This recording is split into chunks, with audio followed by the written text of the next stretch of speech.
નરોડા વિધાનસભા બેઠક અમદાવાદ પૂર્વની મહત્વપૂર્ણ બેઠક છે। સિંધી પાટીદાર અને દલિત સમાજની બહુમતી ધરાવતી આ બેઠક ઉપરથી રાજ્યમંત્રી ડોક્ટર નિર્મલાબેન વાઘવાણી ધારાસભ્ય છે। છેલ્લા 4.5 વર્ષમાં શું છે ડોક્ટર નિર્મલાબેન વાઘવાણીની કાર્યવાહી તપાસીએ। વીટીવી અભિયાન એમએલએનું રિપોર્ટ કાર્ડ બોલે છે। નરોડા વિધાનસભા બેઠક ઉપર હાલ મહિલા અને બાળ વિકાસ વિભાગના રાજ્ય કક્ષાના મંત્રી અને સિંધી આગેવાન ડોક્ટર નિર્મલાબેન વાધવાણી ધારાસભ્ય છે।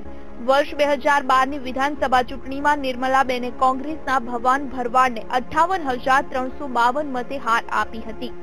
ચૂંટણી જીતવા નિર્મલાબેને પ્રાથમિક સુવિધા, ચોમાસામાં ભરાતા પાણીના નિકાલ અને વિસ્તાર વિકાસના ચૂંટણી વચનો આપ્યા હતા। 4.25 વર્ષે આ કેટલા પૂરા કર્યા છે ચૂંટણી વચનો?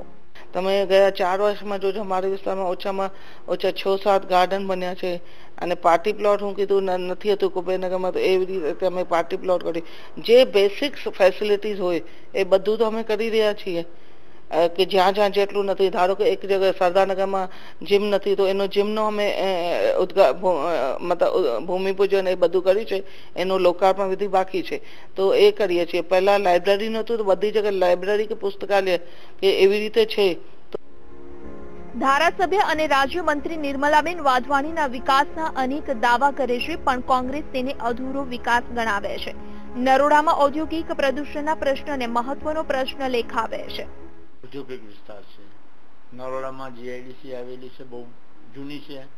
ત્યાં તમે જોવો તો નરોડા જીઆઈડીસીની અંદર પાણી, કેમિકલનું પાણી એટલું ભરાય છે કે નરોડા જીઆઈડીસીના આજુબાજુના વિસ્તારની અંદર તમે રાત્રે ત્યાંથી નીકળો તમે શ્વાસ બી ના લઈ શકો, એટલી સાંજ પડે કેમિકલની દુર્ગંધ આવે છે। અમારા વિસ્તારમાં કોઈ વિકાસના કામો થયા નથી। ફક્ત ને ફક્ત જો વિકાસ થયો હોય તો એમના માનીતા કોન્ટ્રાક્ટરોનો વિકાસ થયો છે।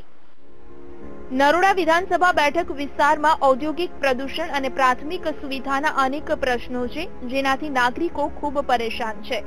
છેલ્લા 20 વર્ષોથી નરોડા બેઠક ઉપર ભાજપનો દબદબો યથાવત રહ્યો છે પણ નાગરિકોને અસર કરતા પ્રશ્નો હજુ પણ વણ ઉકેલ્યા છે જેનાથી નાગરિકોની અનેક ફરિયાદ છે। તમે જોઈ જ શકો છો કે નરોડા આજથી 5 વર્ષ પહેલા જે હતું એનું એ જ છે, એની અંદર કોઈ પણ પ્રકારનો ફેરફાર જોવા મળ્યો નથી। બીજી વસ્તુ વિકાસની અંદર અત્યારે આ રોડના કામ જોઈ લો, તમે કેનાલની અંદર જોઈ લો, હું પોતે કેનાલની આજુબાજુમાં જ રહું છું તો તેની અંદર કેમિકલ વાળું પાણી છોડવામાં આવે છે। વારંવાર એની રજૂઆત કરવામાં આવે છે તો પણ કોઈ પ્રકારનો સુધારો કરવામાં આવતો નથી। નરોડા વિસ્તારમાં અનેક પ્રશ્નો છે છતાં ધારાસભ્ય તરીકે ડોક્ટર નિર્મલાબેન વાધવાણી નાગરિકોની સાથે લોક સંપર્ક કરતા નથી જેનો વિસ્તારના લોકોમાં રોષ છે। વોટ માંગવા આવ્યા હતા ત્યારે અમે જોયા હતા, પછી વિજય રેલી કાઢી હતી એના પછી એમને જોયા બી નથી। અને વિકાસના કામોમાં શું કહી આ અમારા જીઆઈડીસીનો જે રસ્તો બને છે આખો રસ્તો બંને બાજુથી બંધ કરી નાખ્યું છે। અમે સિંધી વ્યાપારી માણસ છીએ, અમારા વ્યાપાર ઉપર બહુ ફરક પડે છે।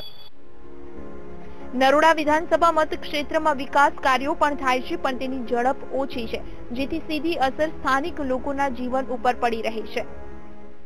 डेवलप हो रहा है, स्लो हो रहा है लेकिन अच्छा ही हो रहा है, ऐसा नहीं है। और हमारे सिंधी समाज में तो अभी तो बहुत बड़ा गौरव है, तो उसके लिए हमको तो उनके लिए बहुत बहुत धन्यवाद ही है उनके लिए। बाकी हर जगह से डेवलपमेंट तो चालू ही है उनका और धीरे धीरे हो रहा है। ડોક્ટર નિર્મલા વાધવાણીએ પોતાના મતક્ષેત્રનો વિકાસ સાધવા માટે વિસ્તાર વિકાસની ગ્રાન્ટનો પૂરો ઉપયોગ કર્યો છે છતાં વિસ્તારમાં ઔદ્યોગિક પ્રદૂષણ, રસ્તા અને સ્વચ્છતાના પ્રશ્નો વધુ છે। સ્થાનિકો નિર્મલાબેનને એક ધારાસભ્ય તરીકે આપે છે 10માંથી 5 માર્ક્સ। ડોક્ટર નિર્મલાબેનને રાજ્ય સરકારે મહિલા અને બાળ વિકાસ વિભાગના રાજ્ય કક્ષાના મંત્રી બનાવ્યા છે। નરોડામાં સિંધી બહુમતી ધરાવતા વિસ્તારમાં તેઓ અગ્રણી સિંધી આગેવાન છે પણ 2070ની વિધાનસભા ચૂંટણીમાં લોકોનો અસંતોષ તેમની સામે પડકાર બની શકે છે। કેમેરામેન નરેશ બુટિયા અને અભિષેક પંચાલ સાથે મેહુલ દેસાઈ અને પરેશ દવે, વીટીવી ન્યૂઝ, અમદાવાદ।